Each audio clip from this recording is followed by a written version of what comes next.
लोक म्हणतात की आंदोलनाने काय होतं, रस्त्यावरच्या लढाईनी काय होतं. गेल्या 22 वर्ष झाले मी चळवळीत काम करतो. हे आरोप आम्हाला नेहमी फेस करावे लागतात.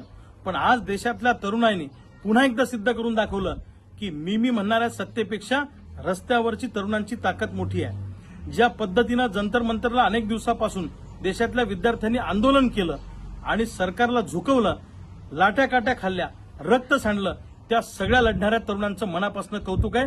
त्यांचा आम्हाला प्रचंड अभिमान आहे, त्यांचा हेवा वाटतो. आणि या सगळ्या तरुणांना एकत्रित करणारा महाराष्ट्राच्या मातीतला सुपुत्र अभिजित दिपके यांचंही मनापासून कौतुक आहे. की छत्रपतींच्या मातीतला माणूस आहे, बाबासाहेबांच्या मातीतला हा माणूस आहे.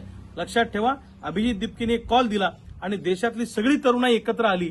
आणि जे सरकार कधी राजीनामा द्यायला कोणत्याही मंत्र्याचा तयार नसतं, घ्यायला तयार नसतं, त्या सरकारला आज सीजेपी सोबत चर्चा करावी लागली आणि त्यांच्या सगळ्या मागण्या मान्य कराव्या लागल्या.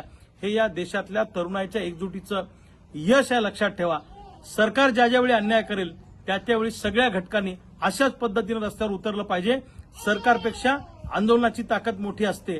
आणि पुन्हा एकदा सांगतो, ज्या पद्धतीनं भगतसिंग, सुखदेव, राजगुरू, क्रांतिसिंह, नाना पाटील हे सगळे लोक लढले, महात्मा गांधी लढले, त्याच पद्धतीनं हे जे लोक लढले हे या लढाईतले क्रांतिकारक आहेत असं म्हटलं तरी काही वावगं ठरणार नाही. लढणाऱ्या या जेनझीला माझा सलाम आहे. सगळ्यांचं अभिनंदन आणि कौतुक आहे. संघर्ष जारी रहेगा, लढाई जारी रहेगी.